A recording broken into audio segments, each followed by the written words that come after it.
Hello, good evening everyone. Welcome in the Balie. My name is Iante Mosselman. I'm a program editor here and I will moderate this evening for you.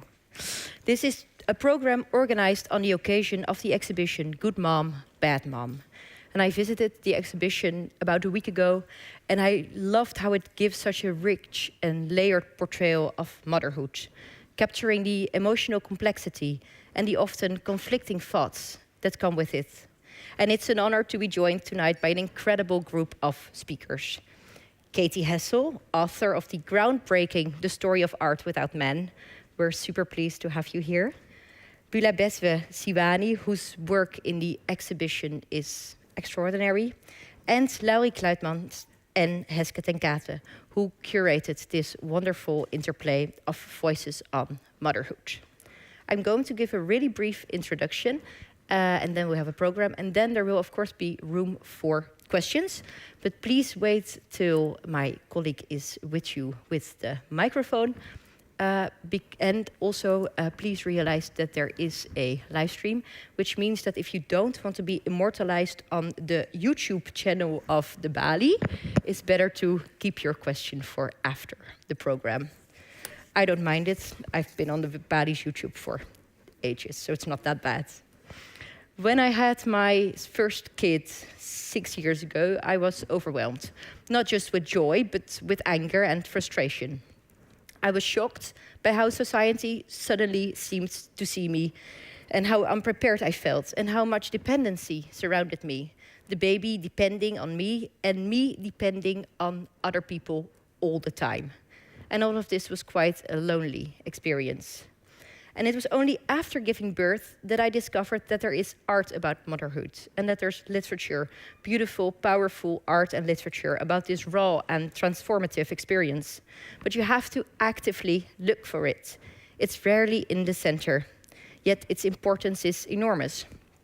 And I remember 8 months after my son was born, that I was stumbling upon the painting Hope 2 by Gustav Klimt. Yes, he is a man, but please, we won't hold that against him tonight, I hope. And I was standing in front of it and I was crying my eyes out. It's a painting of a pregnant woman, but death is also visibly present. And that image helped me understand something I had felt giving birth, but I hadn't found yet the words for. How close death and life sit next to each other. And there's a beautiful short piece about this from Blue Nights by Joan Didion in the book that accompanied the exhibition, Mothering Myths. It's this book. And I'm going to read that for you.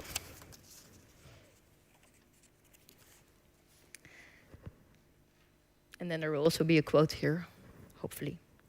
Yes. Time passes. Memory fades. Memory adjusts. Memory conforms to what we think we remember. Even memory of the stephanotis in her braid, even memory of the plumeria tattoo showing through the tulle. It's horrible to see oneself die without children. Napoleon Bonaparte said that. What greater grief can there be for mortals than to see their children dead? Euripides said that. When we talk about mortality, we are talking about children. I said that. Joan Didion, Blue Nights. And immediately after I was writing down that quote, I thought, oh no, this was supposed to be an introduction about motherhood. And here I am, again, talking about death. And that says a lot, I think, about how motherhood has been perceived for so long and how there's still such a strong idea also in me in what you can and cannot say when you talk about it. In their introduction, Laurie and Heske write, the book begins with abortifacient plants and abortion. Partly, I find this very funny, because the alphabet starts with an A, but also deliberately. Voluntary motherhood, autonomy, a woman's right to choose. These are the foundations for thinking about motherhood. Without abortion, there is no mothering. To write this and to reveal the full breadth of experience of motherhood, both the light and the dark, takes great courage. And Laurie and Heske have shown that courage, I think. And it's fantastic when you see art that helps you understand something. And I had the same feeling as when I saw the Klimt when I was walking and looking in the art of the exhibition Good Mom, Bad Mom. And it had been a very long time since I felt that way. And the other thing I really, really like about the exhibition is how it is situated in the most central place you could possibly imagine. The Centraal Museum in Utrecht, right in the heart of the Netherlands. You could physically not be more in the center. And that has made me very happy. And there may be one question that interests me and that I have for this evening. And I'm going to also read a tiny little bit of the story of art without men. It's only a phrase. I wrote it, it says, but that's Katy Hessel, of course. I wrote it to try and override the artist Judy Chicago's comparison of feminist art and sandcastles. One generation builds up a body of work, and then another big wave comes and sweeps it all away, and it must be made all over again. And I feel, in a way, that there is something really changing with this book, with the exhibition, and that we're finding a way to turn these sandcastles into stone. But my question for the speakers tonight is also, is that really true? And what do we do to keep it from eroding? And I'm very curious to hear all your thoughts, and I'm going to give the floor now to Laurie Kluitmans and Heske ten Kate. Thank you.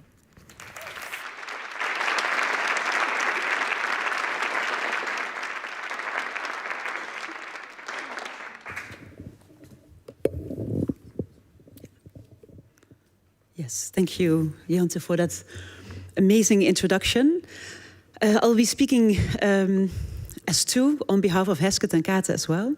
So, welcome everyone. It's really quite a great pleasure to share a short introduction tonight in this context with Katy Hessel, and I'm sure we're going to share quite a few affinities and quests. So Heske ten Kate and I have both followed the programming of the Balie around motherhood in the past couple of years. And we are happy that tonight we can contribute to this growing archive by zooming in on the visual arts and zooming in on how motherhood was shaped in the visual realm. We curated the transhistorical research exhibition Good Mom, Bad Mom at the Centraal Museum and compiled and edited the publication Mothering Myths, an ABC on art, birth and care, designed by Bart de Baets, published with Valise. So both book and the exhibition contain a multitude of voices and artistic positions. They address mothers, parents, children, caregivers and caregiving, the politics of the womb, reproductive rights and justice, and emancipation. They address the feminist rereading of the myths surrounding motherhood, and they bring together an enormous diversity of lived experiences and collective alternatives. So, where do we begin? Marlijn asked us this very simple question: why do we need to talk about motherhood in exhibitions? A very simple question, one that we can answer in many different ways, but we thought of starting with a few ways today. One, and I think this resonates strongly with Jante's introduction just now: invisibility in society and in the arts. In society, a mother's labor and care work are often invisible, undervalued and underpaid. It's somehow quite similar, actually, to the labor of many artists. So then, perhaps it is no surprise that when those two categories, mother and artist, meet, that an uphill battle ensues. Motherhood is a topic that strikes at the core of our very existence. Everyone has a mother, whether one does or does not have a relationship. And sooner or later, everyone faces the question of their own potential parenthood. Nevertheless, motherhood has long been considered a private and not a public matter, a domestic affair, not part of public discourse, not part of the art world either. On the one hand, artists were told that art could only be made when caring and creating were kept fully separate. In art school, students were told that they should choose between becoming an artist and becoming a mother. We'll leave aside the fact that fatherhood somehow could always be combined. Still today, it is implied that women need to think twice about their choices. On the other hand, topics of motherhood, mothering, care, raising children were never seen as important enough to be part of art. They weren't considered to be serious topics for real artworks. They were deemed sentimental and trivial. In newspaper Trouw, Joke de Wolf, who herself recently published a wonderful book, Het Moedermodel, wrote a review on the exhibition. And as it goes with titles for articles, she had to correct her own newspaper, as they titled the review, Eindelijk toont de kunst de vele gedaantes van het moederschap. Finally, the visual arts are showing motherhood in all its guises. But is this really finally? Motherhood has always been a part of the lived experience of artists, and for a long time already served as a topic for the arts. So both with the book and the exhibition, we wanted to bring together artists that have been courageous enough to go against the mainstream, against what the institutes and the markets were dictating them to do. So yes, artists have been making work on this topic for a very long time, which brings us to the second reason why motherhood should be addressed in an exhibition. The history of motherhood seems to be rather recent. As history is being rewritten as we speak, it is ever so more important to be aware of whose stories we remember and whose stories we deem interesting and relevant enough to keep for posterity, to be aware of whose stories were conveniently edited out and deleted. For a long time, history seemed to be passed on from fathers to sons, not from mothers to daughters. And while the fathers and sons were creating somehow linear development out there in public space and discourse, women were running in circles, banished to the domestic sphere, banished to becoming good daughters and good mothers, kept out of the canons or quite simply removed from them, as history was being rewritten and written. But what we've noticed in all this research for this exhibition, that is, if we look at art history through a different lens, we will notice more and more works about care, about mothering, about abortions. So the exhibition brings together works spanning 4 centuries. We see here in the middle, actually, one of the oldest works from the early 17th century, a Madonna painted by Artemisia Gentileschi. There's works created just now specifically for the exhibition, such as the new video installation by Bouillabaisse Siwane, which we'll see a very small glimpse of in a little bit. But also the exhibition shows works that were never contextualized within the thematics of motherhood or reproductive rights. There's one painting, for example, by artist Lottie van der Graag. She's an artist who's often been described in terms of the Cobra group. And the question has always been, like, is she or isn't she a Cobra artist? Was she, as a woman artist, good enough to be part of this group of male artists?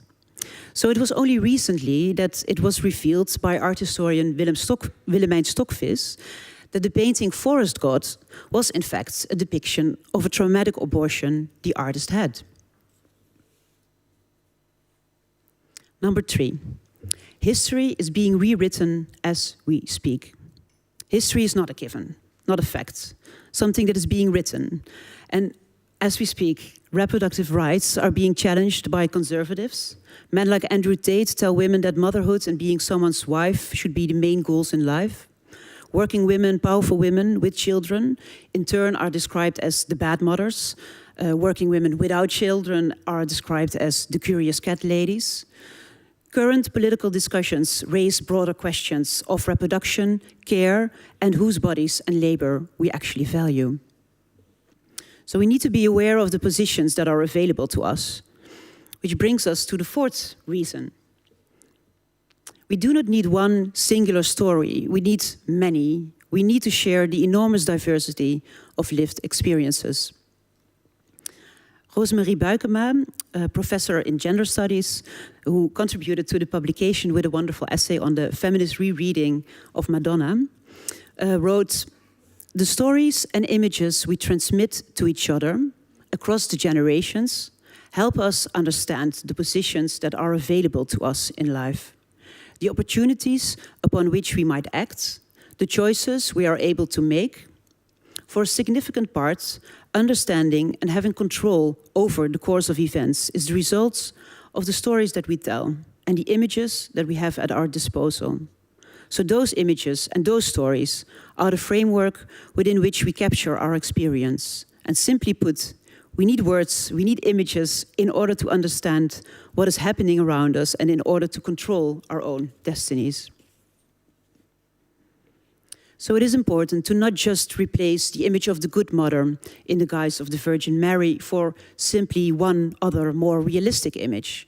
No, we need to open up the narrative, be fed with all kinds of forms of mothering, whether one did or did not give birth, to show compassion to those who lost and grieved for choices, to show actual pregnancies and real births, to show all these different experiences, nuanced and complexities, and not to judge.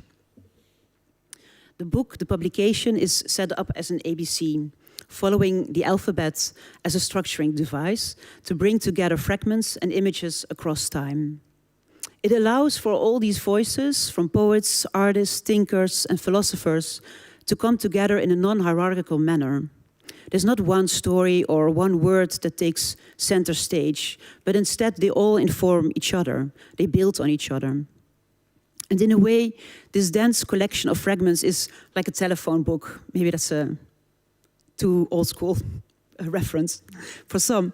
But from one word, you can find multiple interpretations and quotations. And from there, you can find your reference, be redirected to the original source to learn more and to build further and deeper.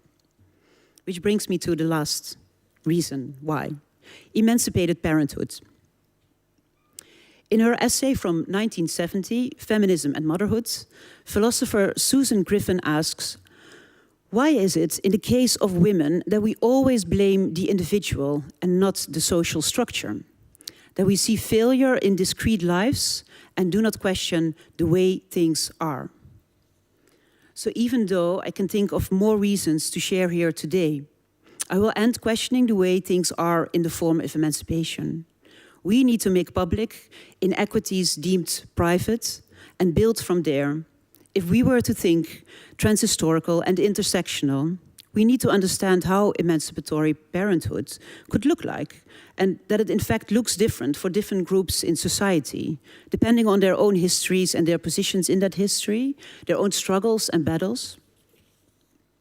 So with this publication and exhibition, we wanted to move away from the focus on the individual and instead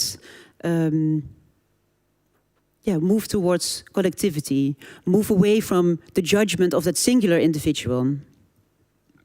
In an essay in The Guardian last weekend, I read, biological reproduction entails not only the having and not having of children, but also sustaining oneself and others through community and care, usually unpaid labors of love. Helen Molesworth uses this metaphor of the newborn baby brought home. It is an arrival that produces a mother, yes, but it also produces a sister, a brother, a sibling, an aunt or uncle, a grandparent, cousins, nieces. It is not just one identity that shifts. No, everyone's identity shifts.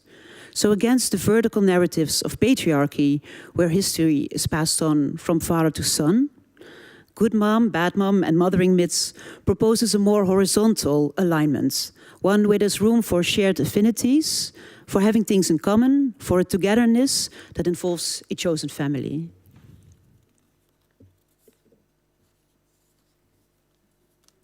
Thank you.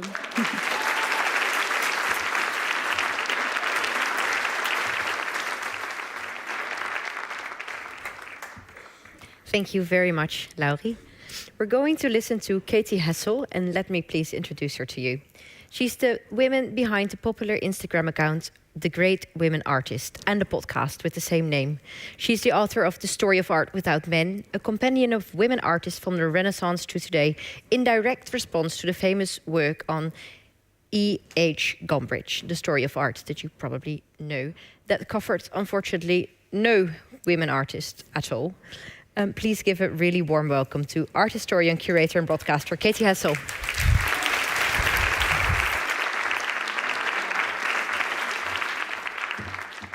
Hi everyone, and thank you all so much for coming tonight. And my gosh, what incredible introductory talks. I'm completely bowled over and can't wait to listen to you all later, so I'll make this quick.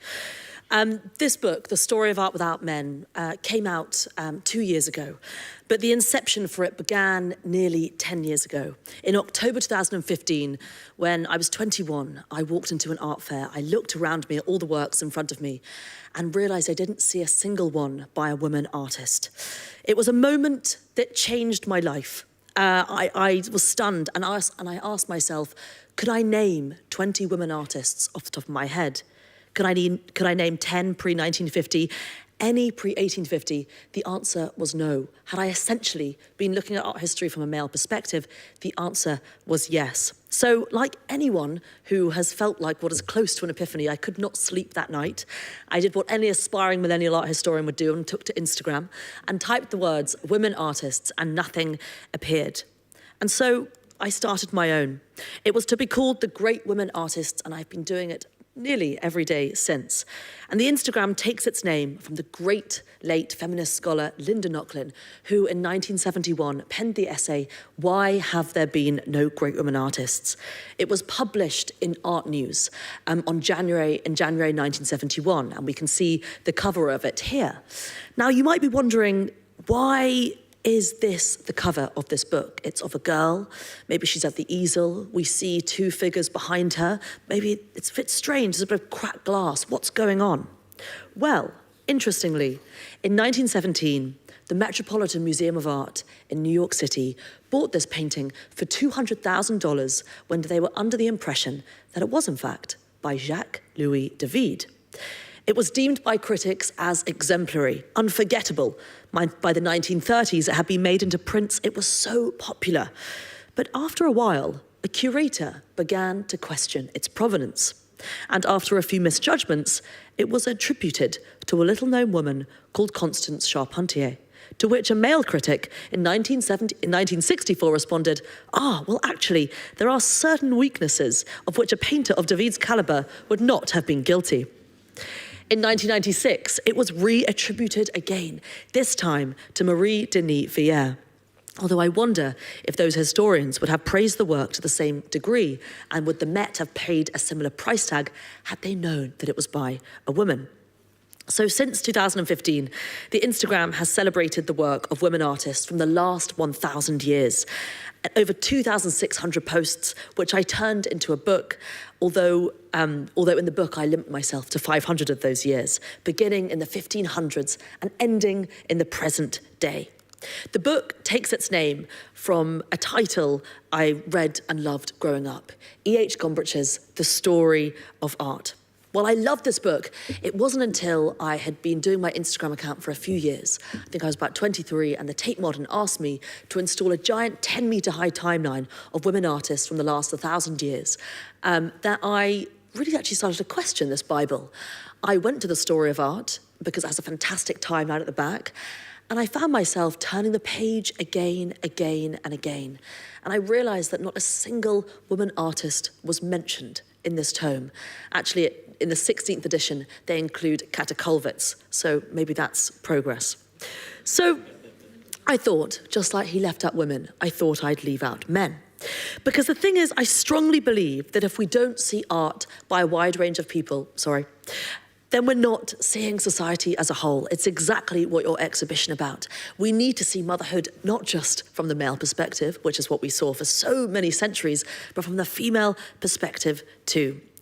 Different perspectives matter, because by making the story of art without women, we assume the spectator as male, and the male gaze as the default gaze, which can perpetuate, as this exhibition lays out, gender stereotypes in society. As John Berger famously said in his book, Ways of Seeing, men act and women appear. But they don't have to if we bring in different perspectives. Women can act too. So take Artemisia Gentileschi, who I'm thrilled to see you've included in your exhibition. The Baroque artist who was working at the turn of the 1600s, who grew up in her father's studio after her mother died when she was young. For context, women artists were extremely restricted in their educational pursuits. They weren't the ones who had the opportunities to make 7-metre-high marble sculptures of David or paint the creation stories on the Sistine Chapel.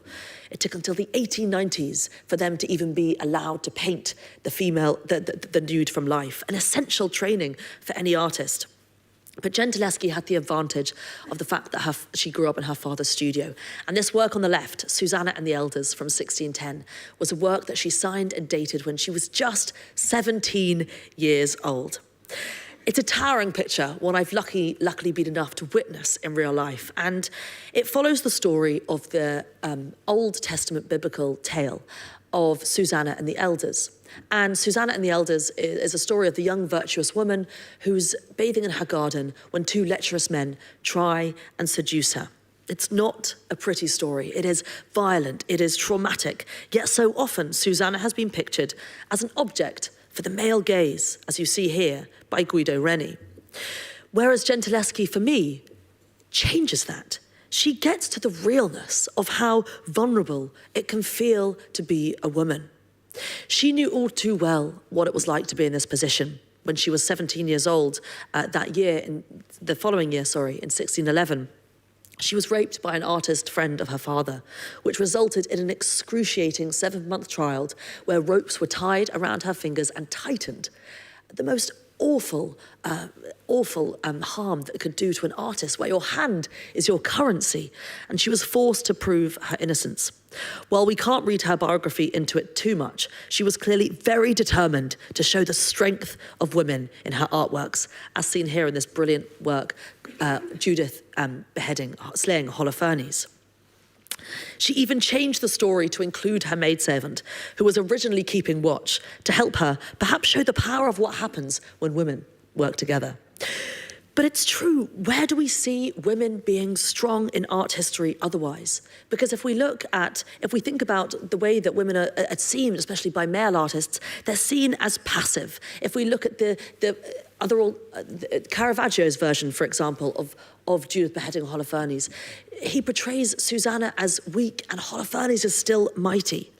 Because if art becomes dominated by one narrative, not only does that become the default narrative, but it eliminates people from feeling that certain roles for them are possible. Because when I look at Gentileschi's work, I feel represented. But luckily, I live in a time and a place where people can actually see their work.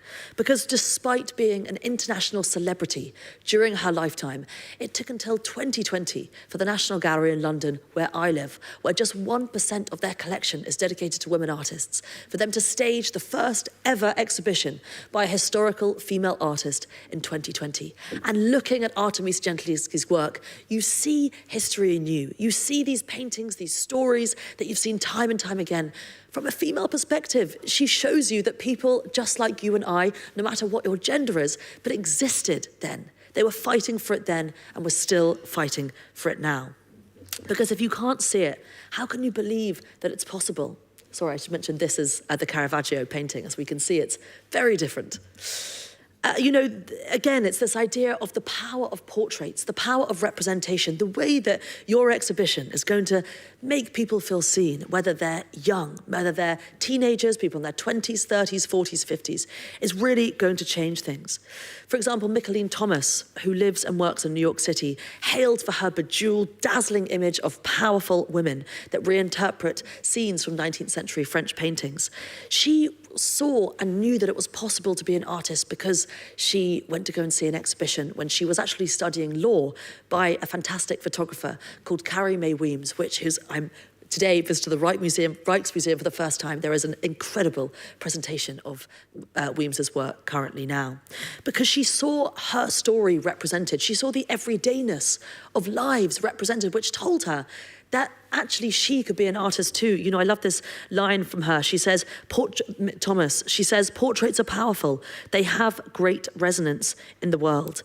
Because if she had not seen if Thomas hadn't seen Weems's work, then we would not have Thomas today. We need to promote the work of art by a wide range of people to make people feel included, hopeful, and encouraged to also have the strength to make that work. We have been told a particular narrative of art for too long. Where I live again in London, the Royal Academy of Arts, a centre opened, an incredible art institution, opened since 1768. It took until 2023 for them to have a solo exhibition by a woman artist in their main galleries. Their second and their first female painter will be next year with Rose Wiley.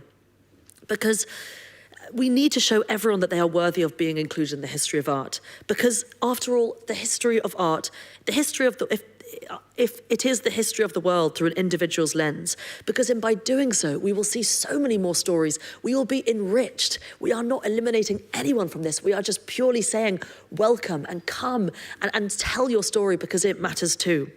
Because while art history can't physically change the world, it can change perspectives, which I think can change the world. And I just want to close with Gillian Waring's sign.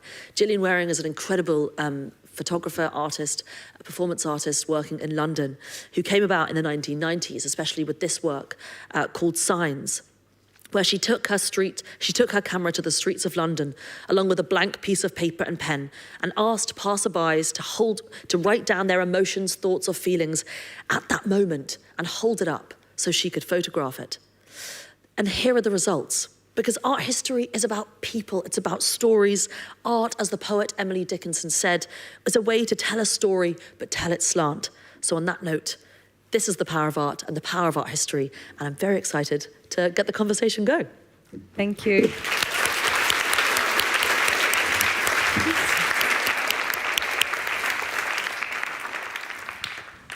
Thank you very much for that. I also would like to invite Heske ten Kate and Boulaweswe Siwani to take the stage. Heske ten Kate is the other curator to the exhibition Good Mom, Bad Mom, and Boulaweswe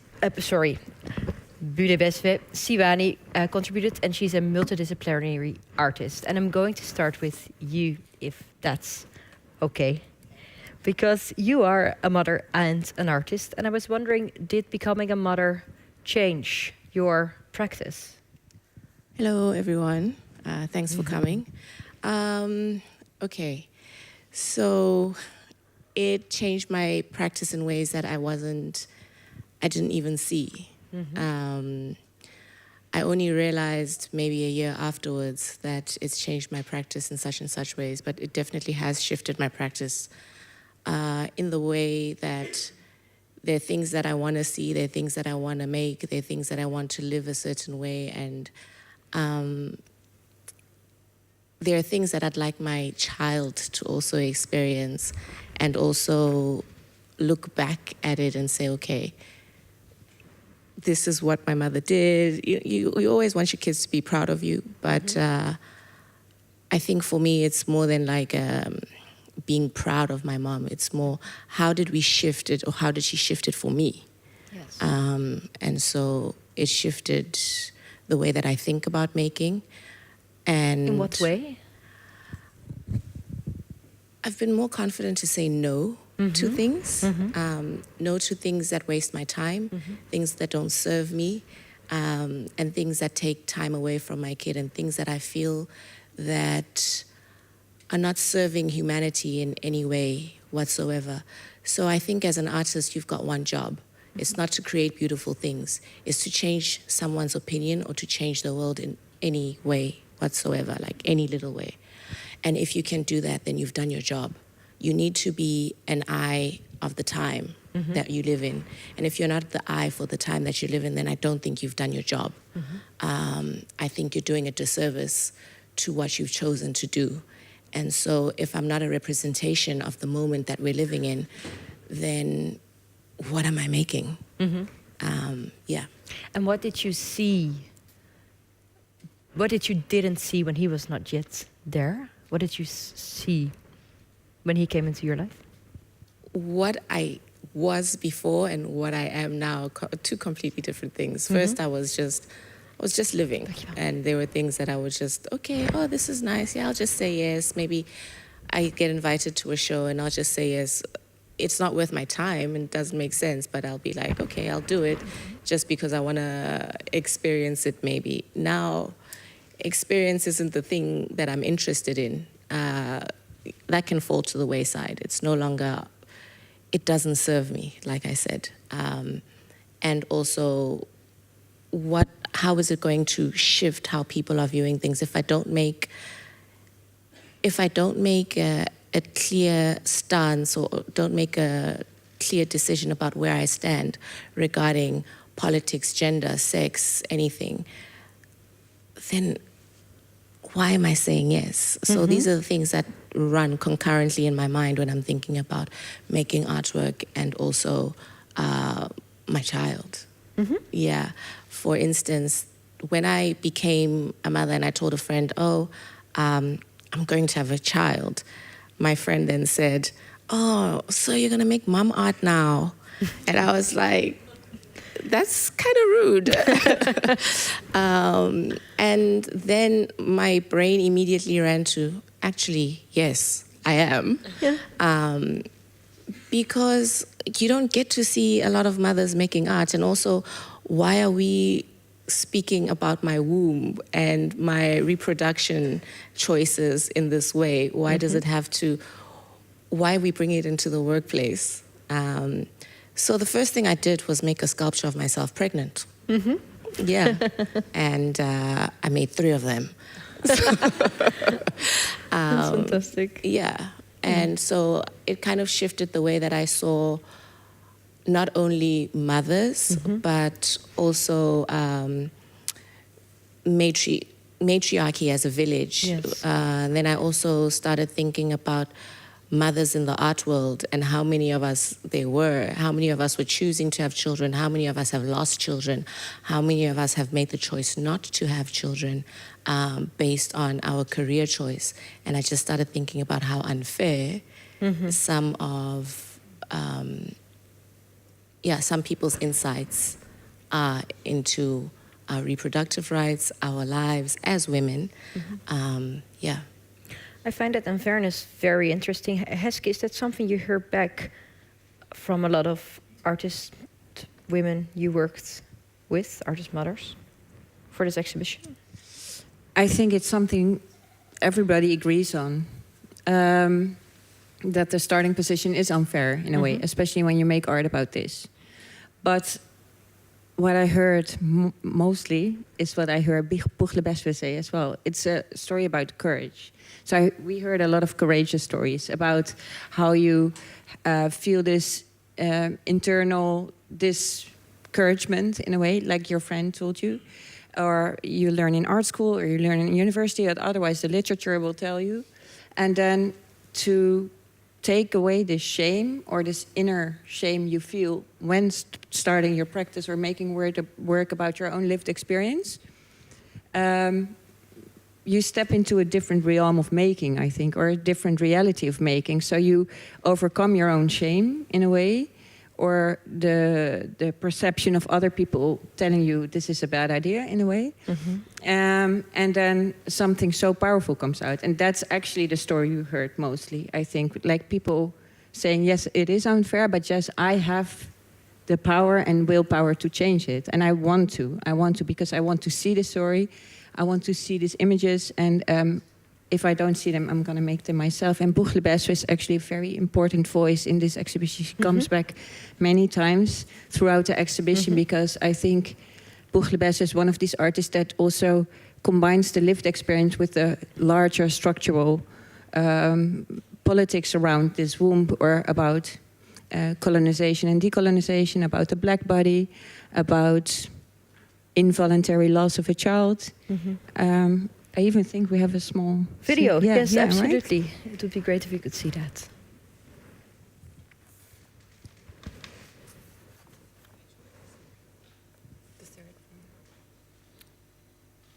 Heard you, that shriek. It rose so wildly on the air. It seemed as if a burdened heart was breaking in despair. Saw you, those hands so sadly clasped, the bowed and feeble head, the shuddering of that fragile form, that look of grief and dread. Saw you, the sad imploring eye, its every glance was pain, as if a storm of agony was sweeping through the brain. She is mother, pale with fear. Her boy clings to her side, and in her cradle vainly tries his trembling form to hide. He is not hers, although she bore from him a mother's pains. He is not hers, although her blood is coursing through his veins. He is not hers, for cruel hands may rudely tear apart the only wreath of household love that binds her breaking heart. Tula tu, tula baba, tula sana. And gushing ever new, amid life's desert wild. His lightest word has been a tone of music round her heart. Their lives a streamlet blent in one. O Father, must they part? They tear him from her circling arms, her last and fond embrace. Oh, nevermore may her sad eyes gaze on his mournful face. No marvel, then, these bitter shriek disturb the listening air. She is a mother, and her heart is breaking in despair.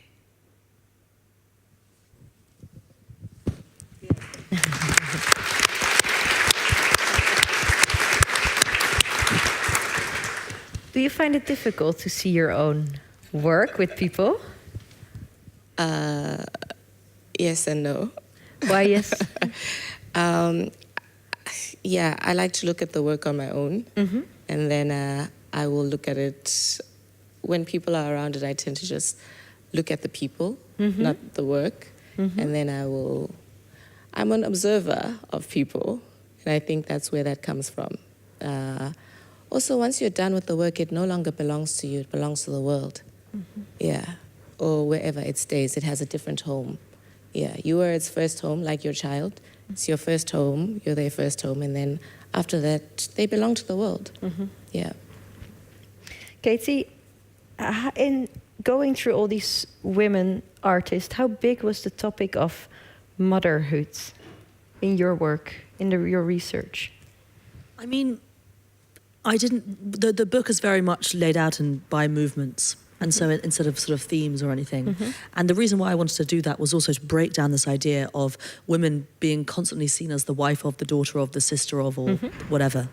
And, you know, motherhood appears throughout, whether we're in, whether it's Artemisia Gentileschi, retelling the story of the mother and child, whether it's Bert Morisot, at the inception of the Impressionist era, with The Cradle, this extraordinary work that sees her sister Edma, who was an artist just like Bert. They were two fantastic, incredibly brilliant artists as children, and Bert got to continue with her life, whereas Edma didn't. And there's this extraordinary picture of Edma looking at her newborn baby, and this sort of diagonal sort of sheath of material that separates them, but is also her contemplating the complexity of motherhood. And that was in the 1870s.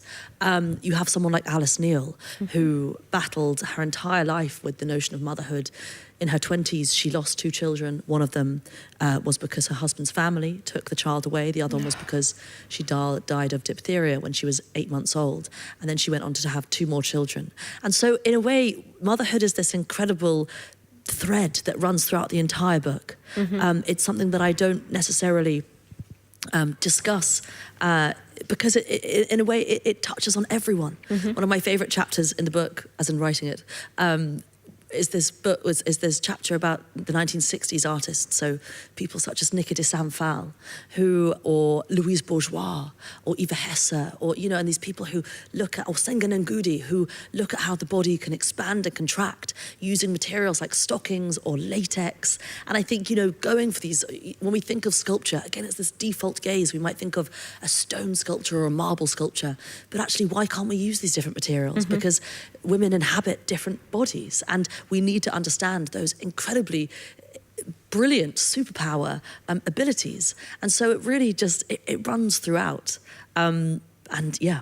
It's everywhere. Yeah. And tell me then, because maybe this is a question to all of you, because I understand if you're taking care of babies, it's very complex, because it's also a question of time, of course. And if you have children running around, it's very hard to focus on two things. But there is something else, I think. Why did people think that the two were impossible to do together? Why is that thought? Where does that thought stem from, and why is it still the case? Why can true great artists not have children, women? I mean, I think very much it comes from the narrative and who gets to tell art history. Because actually, if we look at art history, it's full of mothers. You know, I mean, Elizabeth Vigée-Lebrun in the end of the 18th century, you know, she actually put, you know, one of the most successful artists, she put motherhood first and foremost in her work. But also I think about, you know, one of my chapters is on feminist art and the collectivity of what happened in the 70s, of women actually coming together and uniting. And I remember interviewing Dinda McCannon, who was hugely part of Where We At, Black Women Artists in New York in the 1970s. And she talked about this idea of, you know, they would each chip in and, you know, they could make their work, you know, at home or what they turn to. And it is so prominent. It's just the fact that it's about that spotlight. And, you know, it's sort of incredible that exhibitions like yours are groundbreaking now, because they are subjects that have existed since time began. Heske, what do you think?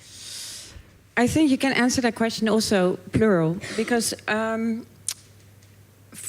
think the idea of the genius is very present in the art world, and the idea of a genius sitting alone in a space with zero influence from outside, so not changing diapers or cooking dinner or needing to be somewhere at some place. Like this idea of an artist alone in a studio with endless time is very, like, that's a dogma that is still present today in art school, where you're very much encouraged to spend a lot of time in your studio. Well, if you have small children, that's a hard thing to do. But also, I think there is this certain fear, and it's like maybe it started with Rousseau, but also with the modernists, that trivial things like can easily be therapeutic, and therapy is something you should avoid in art. At least that's also a dogma, that this lived experience, or like you working through a trauma or a lived experience that has been hard on you, and maybe there's a certain emotional layer to it, that it makes, at least in the becoming of the artist, so often in art schools, it makes you learn that it's not the way to go, and you should be careful for that. For you, I see you nodding, but I think many artists, like it's actually funny, because we are looking at a work of Tala Medani, and I think in this work the answer is in it, because she herself is an Iranian artist and quite famous. Also before she became a mother, and her work is always very heavily engaged, socially engaged. And then she became a mother, and she went to her studio after giving birth. So she took a couple of weeks off, or a month, and then she came back, and she experienced this, what writers would call a writer's block, but we could call it an artist block, or so, I don't know. And so she was in her studio, and then she thought, like, I just should start painting, like something. And then she painted this Madonna figure, a mother and a child, in a very classical Madonna way, like carrying a child. And she was so appalled by what she made. She was a bit in shock because of this internalized shame for this picture, I guess. So she smudged it out with her hands and went back home. And the next day she re-entered her studio, and she saw this brown figure she created. And then she thought, this is the perfect depiction of motherhood. And she created this whole series around it called Shit Mom. And yeah, here babies are dancing on her body, and they completely took over. But I think it's such a beautiful layered work because you can interpret the shit mom in many different ways. So it's the position in the art history and but also in the world, and how we call moms, how we call each other if we want to like, I don't know, call each other shit, or even like we also have a word called motherfucker, so I can just say it. I think. But also, I guess, the phase that you experience when you have small children, you're like you have goo all over you, like shit, or like the little spit. Yeah, everybody's knows. Yeah. So it's in many ways it reflects on this position of what it means to be an artist mother, even nowadays, because I don't know exactly where the shame comes from. I think you're vulnerable in a way, and you're sexual active. And also the sexual active body, female body, has long been a taboo in art history. And this is also why it was very hard for Laurie and me to find, for example, depictions of pregnant ladies or women in art history, because often there must have been, even before there was birth control, many women would be pregnant all the time, and also we died younger.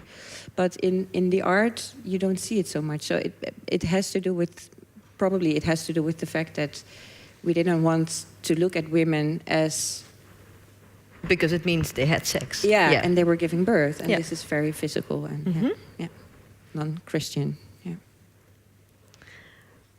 Does it resonate to the idea that art should not be therapeutic, that it should not be about trauma in a way? Is that something you thought as well somewhere? I've been told that a depressed artist is the best artist. And I was like, that's a bunch of BS. Why can't artists be happy and make happy art? Like, what if I want to paint a flower? Paint a flower, you know. But yeah, I think it's complete BS. Like, no. No? Katy, what do you think? I think you can make art about it's. I don't know. I'm not an artist, but I think that also what you said earlier about was so moving. My God, you're like a poet. It's amazing. But like, you know, how the art also has its own life afterwards, and I think that's also something that we need to remember as well. Like, you know, we can interpret things differently. You know, something might seem traumatic on the surface, or something might seem beautiful, but actually there's so much more that is beneath that. I think about someone like Jennifer Packer, who paints bouquets, but they're bouquets that, you know, are people who lost their lives in horrible ways, and so it's you know, and actually everything can mean so many different things. And I think the power of art is to have that incredible intimate relationship with an object that can shift your mind in ways that it can be sort of life-changing. It's like, I think art is intrinsically complex. And there's so many layers that one has to go through in order to, you're not even, you know, you're just kind of playing with the artist's mind. But then when you start uncovering layer by layer, then you start finding out more and more and more. Yeah. About yourself or about the artist? Both. Maybe to go to the here and now, I think we see a lot more art about motherhood. It seems like something is shifting there. But do you think something's really changing? Heske? I liked what you said about sandcastles in the introduction, because the other week there was an interview with Hedy Dancona. She's a former Dutch politician in the newspaper, and she said something beautiful, I think, like, this is why representation is so important, right? So if something ever existed, it's very hard to unthink it or to unsay it, even though we're heading towards times where maybe certain groups of people want us to unthink or unsee or unsay things. When they have existed, and especially with artworks, they are around us now. And of course, it was an amazing research that Laurie and I embarked on, but actually after the opening last week, we received so many emails and messages of artists saying, I made work about this. Would you like to see it? And I think there's so much art around us, around the potential parenthood questions about grief, loss, the village, the mother, the father, that, yeah, something has changed and it's out in the open and you can try to put it back in a box. But I truly want to believe this too. Yes, but I of think, course, yeah. yes, something has changed and we're not getting back in the box. Yeah. Katie? Yeah, I mean, what's so extraordinary about this exhibition as well is that, people are going to feel so prepared. And also it's thanks to, people like you who have also organised this. So, as much as, it's all very well us seeing these artworks and obviously that makes us unthink something. But the way that a story is told from a different perspective, I think is so important. And, I reached out to you guys in about January and it's kind of fate that this has brought us together because I saw you were doing this exhibition and I was really interested in the Virgin Mary. And it's also so fascinating to look at that Tala Madani painting about, what do we think of as a mother and child? And that sort of, we've almost had drilled into us, what I certainly did in the museums that I went to as a kid. Why are you so interested in her, in the Virgin Mary? Because of how, because I find what's so fascinating is how motherhood was never really actually told from the mother's perspective. And so in a way we saw it from an outside of ourselves. And that's so wrong on so many different levels. Not to say that we shouldn't eliminate a male's perception, they can totally have that, but in the sense that we need to hear from that too. And I think the Virgin and Child it's the sort of ultimate, mother and child image, and that's kind of what it's supposed to be. And it's so complex in the sense that Mary is this essential vessel for Christ. She's mentioned more times in the Quran than she's mentioned in the Bible. She doesn't have sex. And you can have your own religious views, of course, but it's, what is the most famous motherhood story? It actually denies the very essence of what it is. And then when it comes to the shame and the sexuality, it's sort of insane. And also her as a person, again, it's that invisibility of not acknowledging women's stories or the three-dimensionality of it. When you really dig deep into the Bible, which I've been doing, can you tell?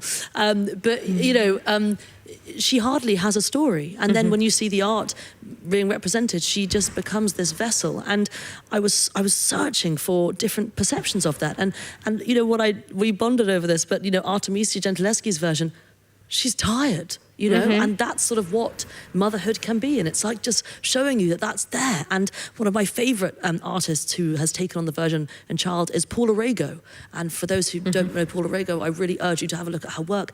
She is a fantastic Portuguese artist, lived in Britain for many years. She died a couple of years ago, sadly, but she uses stories as her foundation. So maybe she uses Snow White or she uses the Virgin Mary. And what she does, she tells it from that perception. So she'll actually tell the Virgin Mary's story from the Virgin Mary's perception, and she's scared. She's essentially a child bride when she supposedly has, the call from the angel Gabriel. And let's sort of put that into reality and what that's also done for much of the world, She's in the exhibition. If you want to see her work, it's in the Centraal Museum. And then maybe going back on the question of change, and if so, because I interrupted you because I want to know about the Virgin Mary, but do you think something is really changing? Well, I think, exactly this, in the sense that women behind the scenes are getting much more powerful roles. And it's not to, people always say, it's not to say that the man's voice is just as important. All gender voices should be important. It's about enriching the world, enriching the art history that we're given, because if you're not, you're just missing out on great art and great perspectives. And actually, what art can do is it can educate the younger generations. Art is a gateway to get outside of yourself, and to see, the fact that other people exist in the world, essentially, and all these different perceptions. And I think it's so important. And I think that I truly believe that if certain leaders in the world today looked at art and really looked, that they might actually make it a better place. Do you believe that? They just looked outside of themselves for 1 second. But this is the thing. I mean, how can you not? I mean, I was talking to some people here about last night. One of my favorite artists is Doris Salcedo, fantastic Colombian artist, and she makes these incredible public artworks, whether it's, excavating a crack in the Tate Modern floor, or it's filling 2 unassuming buildings on a street in Istanbul with 1,500 chairs, almost to kind of signify a mass grave. I mean, how can you not look at that and feel something? You know? And I think that when I look at, as again, the Kata Kulvitz image that I brought up, I'm not a mother, but that image of the mother with the dead child, I mean, humans are humans, and what we're witnessing in the world is so abhorrent. It's a sort of human perspective that we need. No, I agree. And I also think, especially when it comes to certain topics that are harder to depict, like loss or grief or wanting a child, having a very deep wish to become a mother, and that wish will never be fulfilled. It's so fascinating and profound how artists find ways to show that. And it's very different than language in a way. Like, we see a very emotional reaction in the exhibition happening, and I think it's because of this, because an image tells a complex and layered story, that it is the conversation between the artist and the one looking, and especially with topics that are harder to voice in a way or find words for, it's important to show it in a certain way. Is there a picture that's emotional to you, or a painting, or Oh, many. Yes? Many. Can you name an example? Well, in a way, this picture, all of them behind me are, but this, like, there are many, because I had to sob with Laurie for days, not for days in a row. Time, but when the works of Pugliese came in, I think that happened, and you see it also happening a lot, because it's. Am I going to tell about your works with you? No. It's about a certain aspect where. Okay, let me go back one step. Yes. So if we talk about feminist perspectives, right? We often talk about how can we make the position of younger mothers often more carried in a way. So we talk about daycare, free daycare, or we talk about higher wages, or the glass ceiling, or the gender pay gap. I do too. But then I think what this exhibition tries to show is that every single lived experience, every single perspective on parenthood is another perspective on emancipation. And this emancipation looks so differently for everybody. And therefore it's so important, again, that we know all these perspectives. So we're not fighting for just one thing, because one fight can mean that we cut off another person's fight. And this is what we really try to do in the book and the exhibition, to show all these perspectives on emancipation, but also on notions of parenthood, motherhood, queer parenthood, to understand also for ourselves, like, okay, but what kind of system do we need to question then? If we are really, if we really understand that this emancipation is so different for so many different women on so many different places in the world. So, so this work, for example, do you want to say it? It feels weird for me.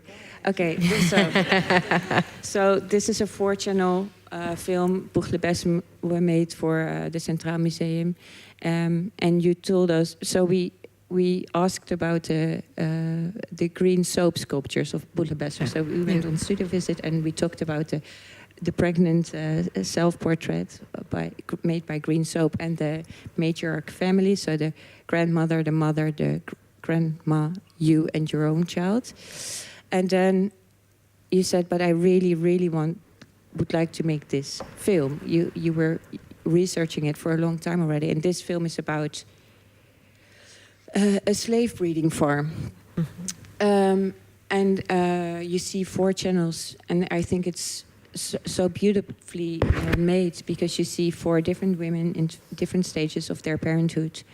One is cradling a child with the peace of mind one would expect the depiction of a young mother and child would look like. And it's all on the colonial backdrop in South Africa. So you're on this colonial residence. And the next you already feel a bit the heartache of the woman in the video. And the third one we just watched, she is obviously giving milk, but she's lactating. Thank you, my Denglish. She's lactating, but the child is missing. And the fourth film is a woman searching for her child.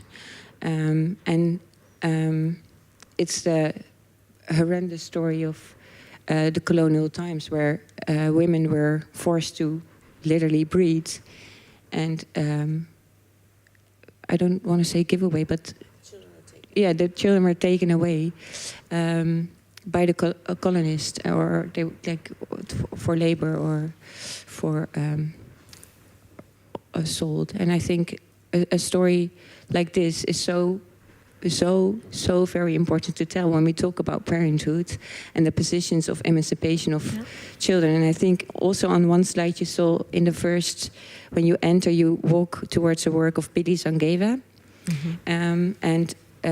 She shows a self-portrait of her in an embroidered work with her own child in her own house at her own kitchen table. And at that kitchen table there's her supplies where she made this artwork with, which is there's so many things in it. It's the kitchen table that has long been connected to women artists, like kitchen table art in a way. So it is this remark to the domestic sphere, but also it's the purest form. She has this beautiful interview where she says, the purest form in my lineage of women is to stay home with my own child at my own kitchen table and take care of my own child. That is how emancipation looks like me. So if we all say, like, we want free daycare, for example, maybe that's my emancipation, but not hers. So to understand that, you need all these perspectives. Okay, long story. Thank you.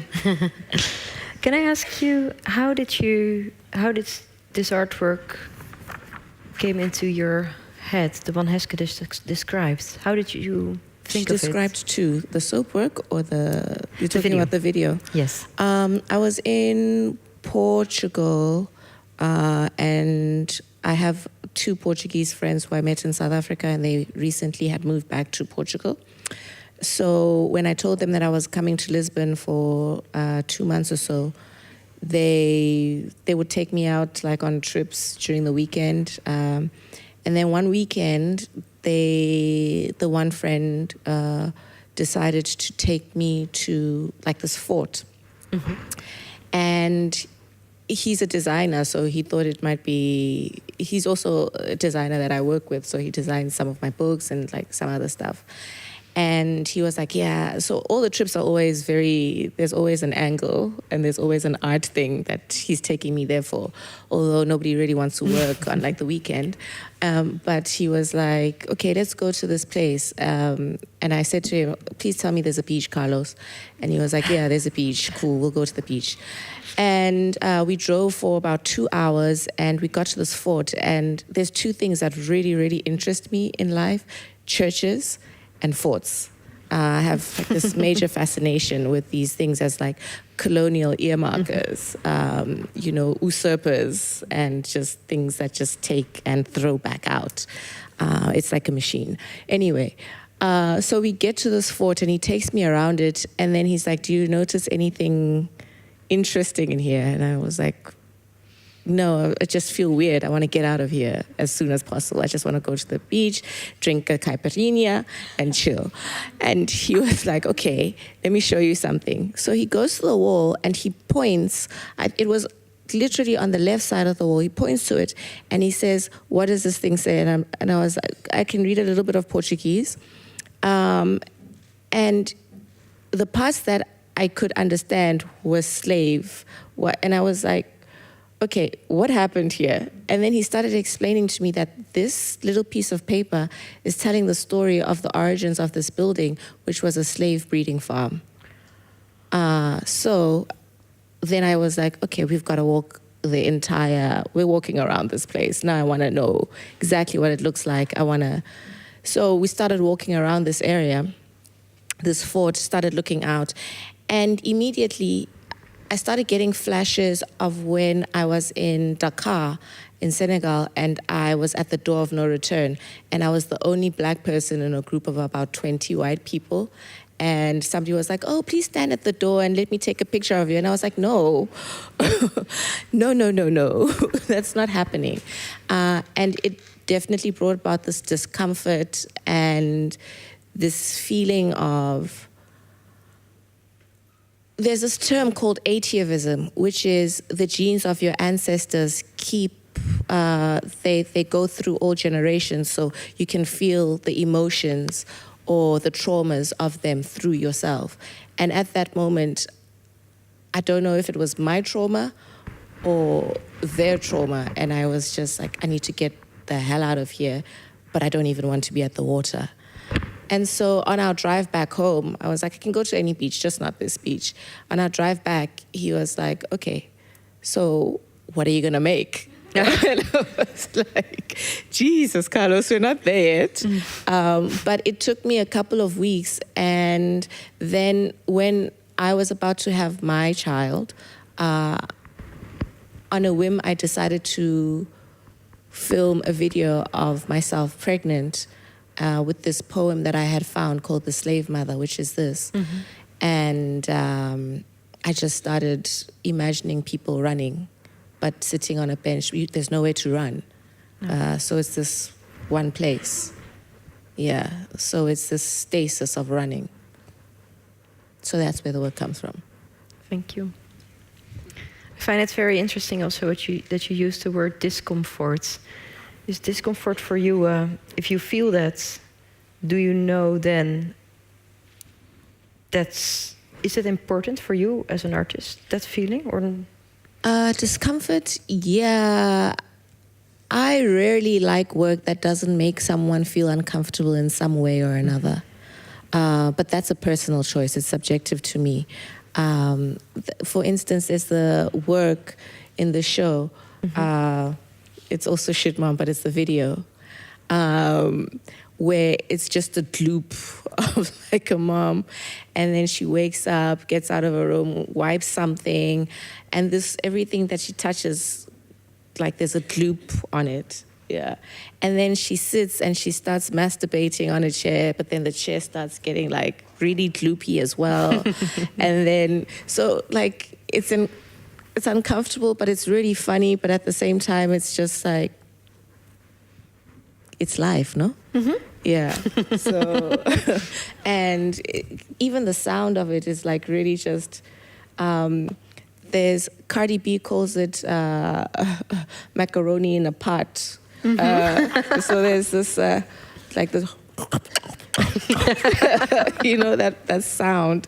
And it's a really uncomfortable sound. Like, you know, when you're making macaroni or pot, it's just, yeah. So it's jarring because it's not something you want to spend 5 minutes listening to and just watching somebody masturbate with multiple people around you and thinking about this being somebody's mom, or like your own parents. It's like, oh my God, my mom is sitting on the couch. Turn it off. Yeah. So it's a little bit surreal, but it's also just his life. Mm-hmm.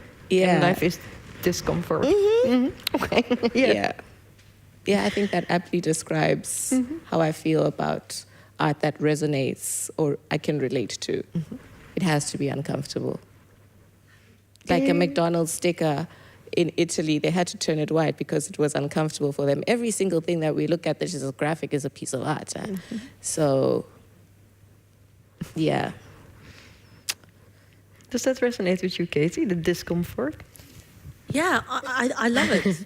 Because also I think that discomfort also means sort of confronting something. And, you know, if again, you spoke so beautifully at the beginning talking about this idea of the responsibility of what it means to be an artist and that honesty as well. And I think that, I mean, you know, art is this incredibly sort of mysterious magic thing. I mean, where does it come from? We don't know, but in the sense that when I go to an artwork, I want it to be honest with me. I don't want it to be cheating me or sort of making fun of me or being patronizing. I want it to shake me up in the sense that that's what I want to do with my book as well, is say, you know, let's question this. Like, it's an absolute joke that we've been led this lie. And so, you know, hopefully, like you said brilliantly about this idea of, you know, you never unsee something again. You know, what I hope to do is for people to see Gombrich's book and not censor it, but just to say, this is essentially the story of art without women. And this is a very uncomfortable thing, the fact that our stories have been eradicated from history, art history. So I like it. I think it's good. And then maybe that's the last thing that I want to go to before I'm coming towards you. Because I like it that you say, like, oh, this is a story without women, and this is a story about men. But I was thinking as well, if you paint a future vision, will they just be next to each other? Will they be intertwined? Do you think about, like, if you look at an art history, what is the end point? When will you be happy? I would genuinely hope that people thought it was ridiculous that this book existed, and then it won't be necessary. And you know, with this book, the main things are that it's to break down the gender imbalance, but also speak to people in a very accessible way. And as much as it is the first thing, it's also the second thing, if not more. And to say that, you know, everyone is welcome in this subject, everyone can be part of it. Because actually what we need more artists from different backgrounds, we need more curators from different backgrounds. And again, it's this idea of just enriching the story. And I'm excited about the next generation because, you know, the work that you're doing, kids will grow up going to that exhibition and that will be their sense of what art is and their understanding of what women go through. And I think that is exciting. I am excited as well, and I'm generally quite a positive person.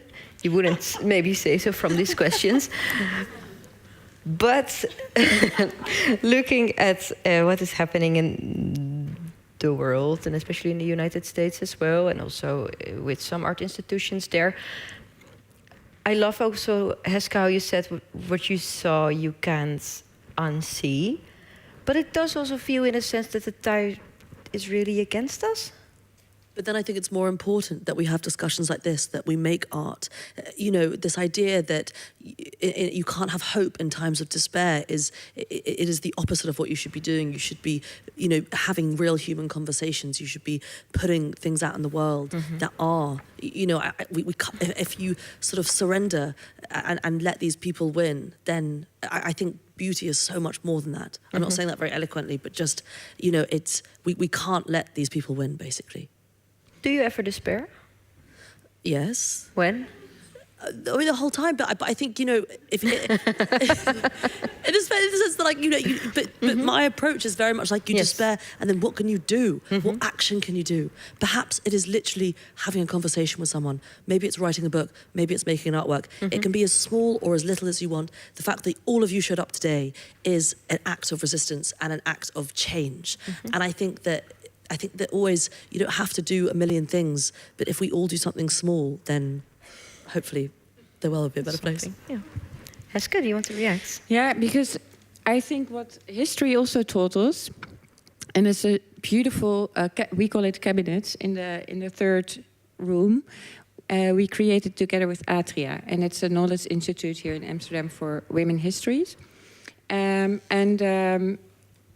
there's a lot of archival material in it, and they show that we should unite. We really do. If times are rough, especially for certain groups, you need allies. We need to show up for our fellow artists. Artists should show up. We should all defend the art institutions. We should all defend free press.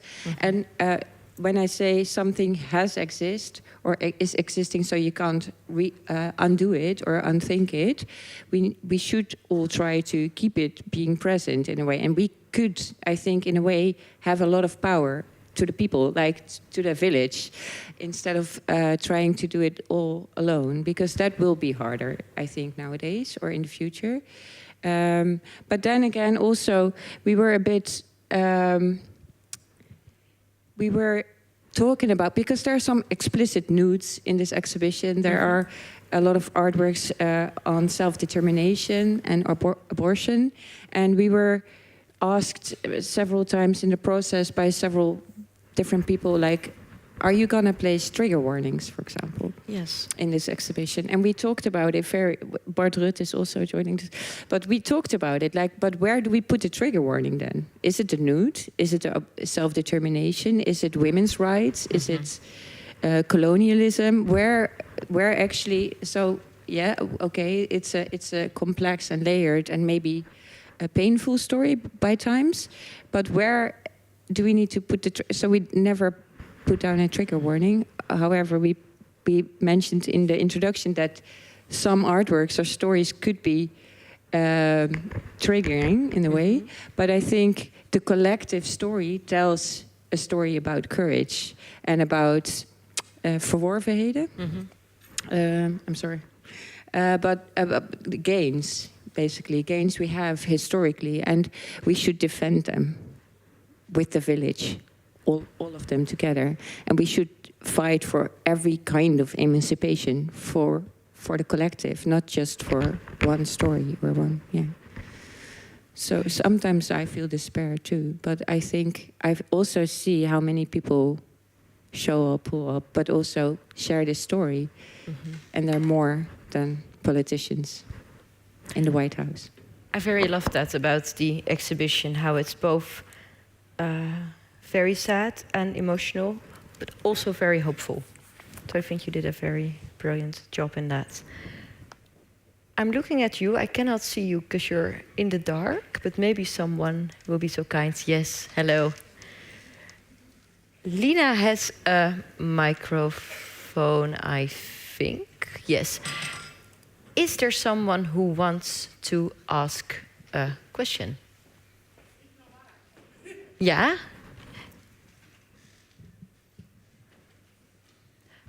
Thank you for the discussion. I'm not an artist, but I'm a very artistic mom, and a lot of things triggered some thoughts that I have during this almost 5 years of my motherhood.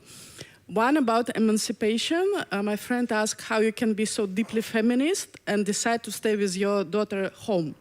But I decided, and then I understand that it's such a great philosophical way to give the birth to the child.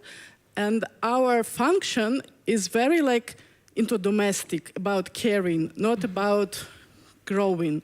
And I saw some discussion in Dutch media why men don't go to education, because they don't want to care, but they want to teach. And I also realized I want to teach my child. I hate cooking, I hate cleaning, so this I really don't do. I'm only concentrated in serving this small human being. But then I thought, actually, I don't know if this perspective is considered, that artist mom is actually can give the happiest experience to the child of doing things together. Because if you're office mom, you almost don't do anything together. And that's the best experience the mom and the child can have, is creating. So I'm complete, I have my friend who is artistic mom, artist mom. But I try, my child makes better drawings than me, but I allowed her, she can draw on the floor, on the walls, everywhere. But this artistic experience is very important for children. One of few that is left today, when mother do you have a can be with a child. So can it be seen, artistic mom, not as a struggle, but actually as a big privilege, to give the child experience to learn from mom from the very beginning. I think Hessel also said something about this, about how emancipation is different for... Yeah, and also there's this magnificent series of work with Marlène Dumas and her 6-year-old daughter, Helena, in the exhibition, where Marlène Dumas made self-portraits, and then she basically made a collaboration with her 6-year-old, and she invited her, Helena, her daughter, to make up these not self-portraits, these portraits of her friends with glitters and lipstick, and it's one of my favorite series of Marlène Dumas. It's called The Underground, which is ominous, but it's an example of a collaboration. And there's also this perspective where also this lineage of parent-child, but is very what is it? Vertical. So, but what happens when you start a dialogue with your child as an artistic practice. So yeah. You want to react? Yeah. I have something to say about that. You know, when you say certain things about artist mothers, like, you know, you hate cooking, cleaning, that's fine. You would rather keep your kids at home. The first thought that comes to my mind as an artist and as a mother is, I wish I had that choice. The second thing that comes to mind is capitalism is a beast. The third thing that comes to mind is, if I wish I had a choice and capitalism wasn't a beast, I would definitely like to go peruse and wander around in spaces, teaching my child this and that. But the reality and not the fallacy of an artist, I think most artists, we have to work. We have to be in studio. Studio means, or I have to be in an office editing videos for maybe 10 to 14 hours a day. I have to be on my phone answering this curator, answering this writer, answering a publisher, answering so many things in order to make sure that the machine that is my household keeps running. Because if I don't have, Mondrian Funds is not going to, they'll give me money if I want, if they want. It's not up to me, right? Not every exhibition is looking for you. So I might not have money for 3 months, but if I make sure that I do this one good job, and this good job might take me 3 months or 4 months or even a year or 2 years. I've been working on this video piece for 2 years, video series for 2 years. So all these things come together as one system feeds another, and it might be nice to do this, but the reality is we've got to feed children because we are mothers, and it's a choice that we made. So now we've got to keep doing all these things that we don't necessarily want to do in order to make sure that the machine keeps running. So it's all good and well to say that's that, but it's not everybody's reality, even as an artist, because, and yeah, it's just not, it doesn't make sense to me personally as an artist, because if you take away all of that, then I'm not eating anything. And if I'm not eating, my child isn't eating. And so... Not everybody has the choice, of course. Yeah, not everybody has that choice. It's a wonderful thing to think about choice, but choice is very inherent in everything that's been done in the exhibition. Abortion, it's a wonderful choice. To give birth, it's a wonderful choice. So all of these things are choices, except for loss, which is something that is addressed. Yeah. Sorry, I just had to piggyback off that. Another question? Yes, please. Hello. I wonder whether any of you have any practical tips for mother artists who maybe, for example, just randomly today were painting at the kitchen table with a 2-year-old on their lap. If you have any just practical tips for success, which is obviously a loaded word in the artist world, but just practical ideas. Yep. I think Hetty Judah wrote a wonderful book about it. I would highly recommend that. It's about practical tips for women artists, for a mother artist. Also, the Manran Foundation has a voucher,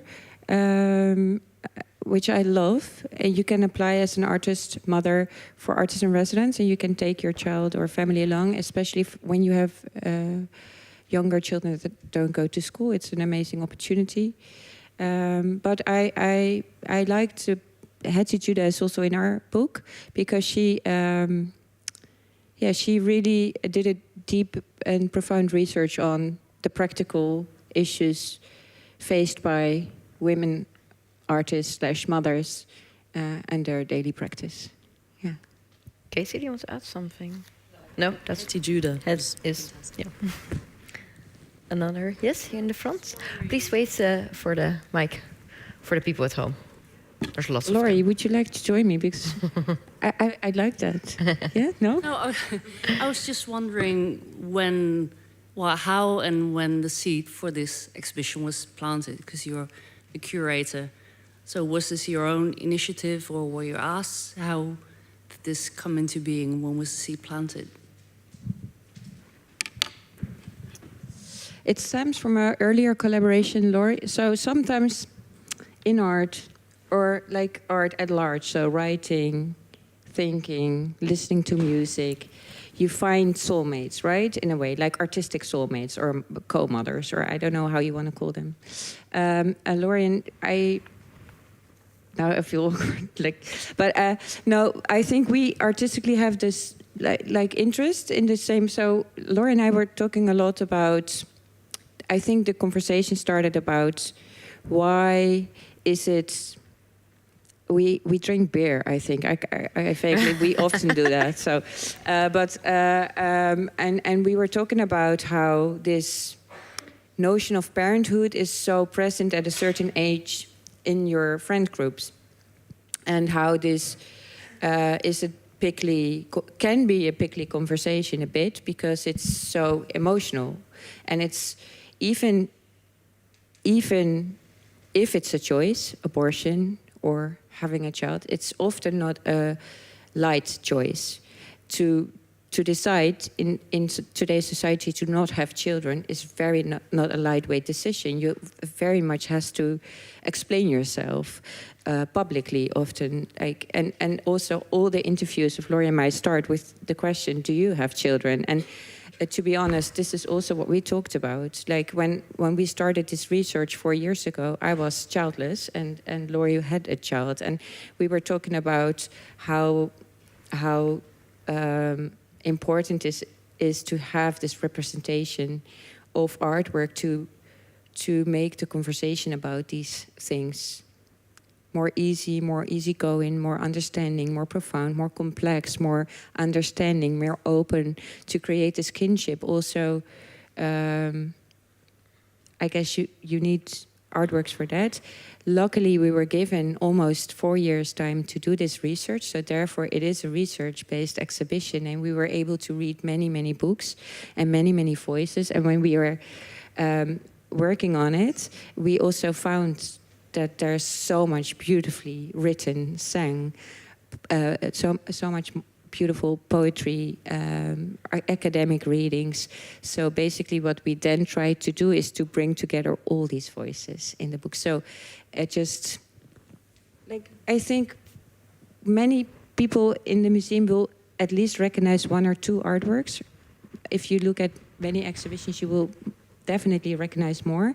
But the fact that they were never together, I think that's the thing. And this is the same with the book. There has been so much discourse around parenthood, motherhood, being childless, wanting a child, grief, loss, all the things. And basically what we were given the time for was to bring together these voices and to get, like, if you want an Artemisia Gentileschi in your exhibition, you need to start writing 2.5 years in advance, because she's a popular lady nowadays. But it was amazing to be given this time, because we also noticed that every year the research changed, and also talking to all the artists. I think also our conversation started many months ago, and then I have to say with shame that I didn't know about slave breeding farms that actively. Like, nobody told me this in school, for example. Nobody teach me this in art school. So I guess the conversation with the many artists and writers we had also lead us to the right sources and to the next artist, because many artists would say, oh, I love that you're here, but do you know this artist? You should visit that. So there was this huge generosity amongst the artists we worked with, and also the heartfelt wanting to share this story with fellow artists or fellow writers. So that was very nice to get to know, and we got to know many new writers and artists because of that. And this is also why we put the reading list in the back, because we found so many beautiful books starting from 16th century about this topic. Yeah, so does this answer the question? Yeah. I'm going to ask you one small question, and then you are allowed to go to the bar. But we were talking during dinner, and Katy, especially you, told me what you're working on next. And I was wondering maybe to end very hopeful, because you're not all leaving this subject behind, but there's more to come. Will you tell me what all of you, what you're working on? Should I go first? Yes, please. I, at the end of the year, have a book coming out called How to Live an Artful Life. And it's an almanac, and it tells a story of a year, because in a world where we don't look anymore, we need to learn from those who do. And it's a passage by a woman artist or writer every single day for the year. And then I respond to it with an encouragement or prompt or advice or, from the artist. And so January is all about where do ideas come from, and February is about love and passion, etc., etc. Then I've got a kids book coming out next year, so a kids version of the story of Art Without Men, which is for 9 to 13-year-olds, which I'm very excited about. And then I've also got another one in the future, which is about female archetypes, hence the obsession with the Virgin Mary.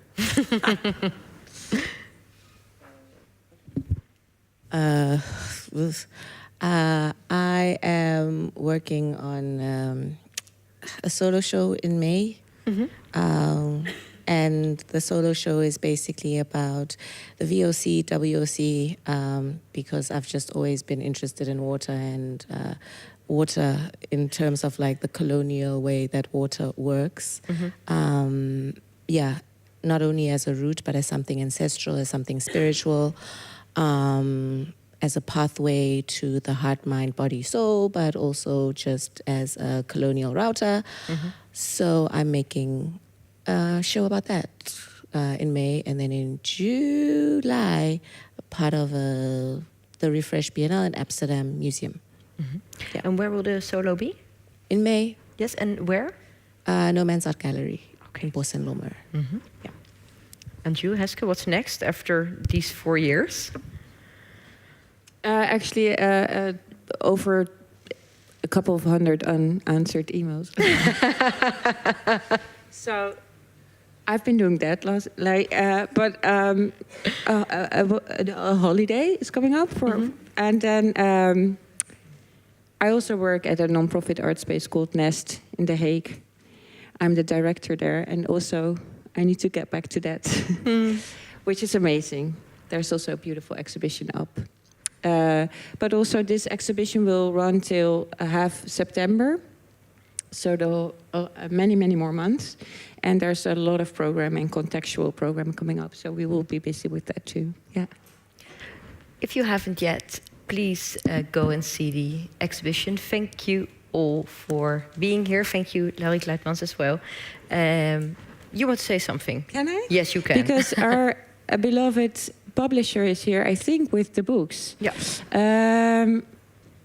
I'm looking for. Oh, she's the publisher is already out. Okay, so because I don't know where she is with the books, but she's in the cafe. Okay, because it's for. I think books are for sale. Yeah. Okay, that's a great note. Promotion. Please join us at the bar, and I hope to see you again soon. Thank you.